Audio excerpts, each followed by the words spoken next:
Assalamualaikum warahmatullahi wabarakatuh. Jumpa lagi dengan aku Sulisteye di Hongkong.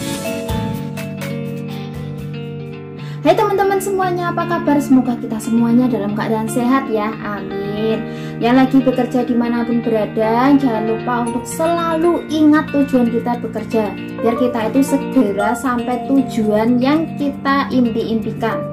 Hari ini sesuai di judul, aku mau mereview gaji TKW Hongkong tahun 2023. Berapa sih gajinya? Nah, sekarang ini aku sudah punya kontrak kerja. Jadi, kalau kita bekerja di Hongkong, kalau kita resmi, kita itu punya kontrak kerja seperti ini ya, teman-teman. Kontrak kerjanya warnanya biru. Dan di sini itu ada gaji kita ya, tercantum di sini. Gajinya tahun ini alhamdulillah naik teman-teman dibanding tahun sebelumnya, naik $100.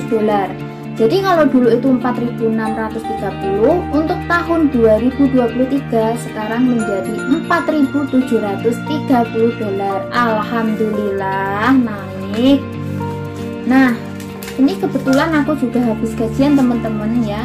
Gajinya itu 4.730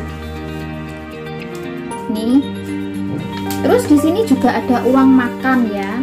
Uang makan itu wajib nggak sih dikasih ke kita? Kalau uang makan itu aku pribadi yang ngalamin itu aku nggak dikasih uang makan ya. Di sini tertera 1.173. Tapi untuk kebutuhan makan pagi, siang, malam itu kita ikut majikan. Jadi untuk uang makan ini kita nggak bisa nuntut teman-teman ya, kalau kita sudah dikasih makanan sama majikan. Terus ada yang tanya, Mbak, gaji TKW Hongkong itu kalau dirupiahkan berapa? $4.730 ini kalau dirupiahkan sekitar, tergantung kurs ya. Untuk saat ini kurs kita hitung 1.900 saja, itu sekitar 9 juta teman-teman. Tapi masih kotor loh ya ini, jangan dianggap 9 juta itu sudah bersih. Maksudnya kotor itu, kita itu kan di sini juga butuh keperluan pribadi untuk libur, untuk beli pulsa, beli skincare, beli pokoknya macam-macam ya, macam-macam lah. Jadi kita itu nggak bisa serta merta 9 juta dikirim kayak gitu, kita nggak bisa ya teman-teman. Jadi jangan dipikir 9 juta itu bersih. Nah, terus berapa Mbak untuk nabungnya? 1 tahun, 1 kontrak itu dapat berapa ratus juta Mbak? Itu tergantung kebutuhan pribadi kita. Kebutuhan kita itu nggak sama, dari A, B, C itu orang per orangnya itu kan nggak sama ya teman-teman. Jadi untuk nabungnya disesuaikan dengan kebutuhan masing-masing.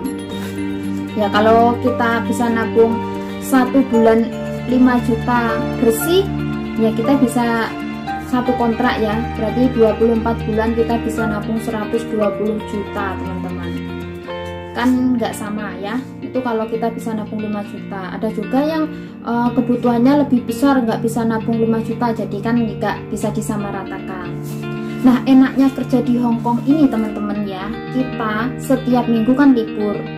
Terus kalau tanggal merah juga libur. Contohnya ini tanggalan bulan 1 teman-teman. Di sini banyak banget kan tanggal merahnya, ini pas Imlek. Jadi kita itu tiap minggu sudah libur, terus ditambah lagi tanggal merah. Kalau liburnya hari Minggu itu kadang 4 kali atau 5 kali, nah ditambah tanggal merah itu ya berarti tinggal kita tambahkan aja tanggal merahnya, misalkan 1, berarti 1 bulan kita libur 6 kali. Kalau tanggal merahnya 2, berarti kita libur bisa 6-7 kali kayak gitu. Terus dipotong nggak Mbak kalau kita libur kayak gitu? Enggak teman-teman, kalau di Hongkong itu kita gajiannya full ya. 1 bulan itu 4.730, entah itu tanggal merahnya ada berapa kali, terus liburnya kita itu berapa kali, itu gajiannya tetap full ya. Jadi enaknya kerja di Hongkong itu teman-teman, kita meskipun liburan kita nggak dipotong sama majikan, gaji tetap full. Liburnya dapat 1 minggu 1 kali, 1 bulannya mendapatkan 4-5 kali jatah libur. Jadi kerjanya itu 26 hari, tergantung tanggalannya juga. Nah, untuk kalian yang bekerja di luar negeri khususnya, aku ingatkan jangan lupa punya dana darurat. Itu penting penting banget loh teman-teman, karena kalian sendiri pasti tahu kan kalau di Hong Kong itu banyak banget kasus yang di interminate. Untuk kalian yang belum tahu di interminate itu apa, itu kita udah bekerja di rumah majikan, terus tiba-tiba kita itu dikeluarkan dari rumah majikan. Istilahnya ya kita dikembalikan lagi ke agent teman-teman. Jadi kita itu harus proses lagi, tunggu visa lagi kayak gitu. Kalau kita nggak punya pegangan, nanti kita yang bingung sendiri, karena kita kan jauh dari orang tua, jauh dari keluarga. Kita mau minta tolong ke siapa kalau kita nggak punya dana darurat? Kalau kita punya dana darurat, kalau kita dikeluarkan sama majikan sewaktu-waktu, amit-amitnya jangan sampai, itu kan kita masih punya pegangan. Terus kalau kita mujur ya, kita nggak dikeluarkan sama majikan, kita baik-baik saja, nggak di interminate, kita pas finish kontrak punya tabungan dana darurat, itu bisa kita tambahkan ke tabungan kita, bisa untuk beli sesuatu kayak gitu. Nah teman-teman, terus untuk kalian yang bekerja di Hong Kong itu gajinya kan nggak sama ya, ada yang 5.000, 6.000, 7.000 sesuai dengan majikan. Itu jangan kalian jadikan patokan ya, yang jadikan patokan itu yang di kontrak kerja ini. Karena kebanyakan itu kita gajinya ya standar 4.730. Kenapa mbak kok gajinya itu ada yang 5.000, 6.000, 7.000 kayak gitu? Nah itu alasannya biasanya mereka itu ya sudah berpengalaman. Dia finish kontrak terus cari majikan lagi, pas di agent dia mau tanda tangan itu biasanya bisa nego sama majikan, kamu mau nggak gaji aku sekian kayak gitu. Kalau mau, sama-sama mau sepakat, itu gajinya bisa di atas standar. Tapi ya biasanya ya ini teman-teman yang jadi patokan ya.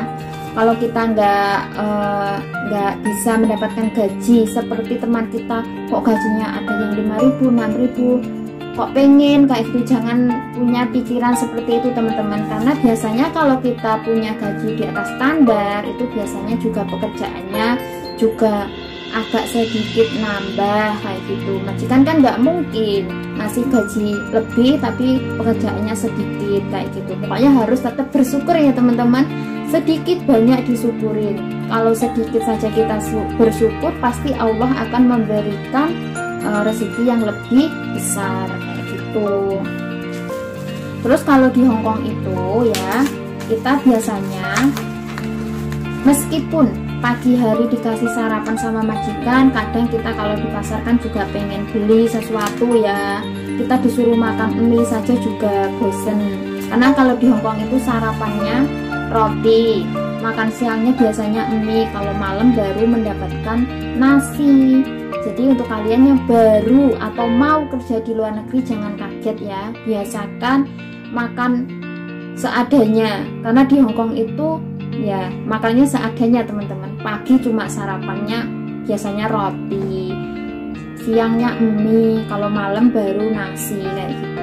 Kalau awal-awal kita kaget, tapi nanti setelah kita terbiasa, kita juga akan mengikuti alurnya ya, sesuai dengan negara kita yang kita tinggali. Kalau di Indonesia kan kita sarapannya nasi, malamnya nasi, siangnya juga nasi. Beda banget dari tempat tinggal kita. Pasti kan beda negara, punya budaya yang berbeda, cara makan yang berbeda, makanannya pun juga berbeda kayak gitu. Tuh kalian semangat ya teman-teman yang bekerja dimanapun berada. Semoga kita semuanya dilindungi oleh Allah, kemudian kita mendapatkan apa yang kita impikan, sehat selalu, amin. Sekian dulu videoku hari ini. Terima kasih banyak yang sudah menonton. Jangan lupa untuk di like, comment, share, dan di subscribe. Ketemu lagi di video-video selanjutnya. Bye bye. Assalamualaikum warahmatullahi wabarakatuh.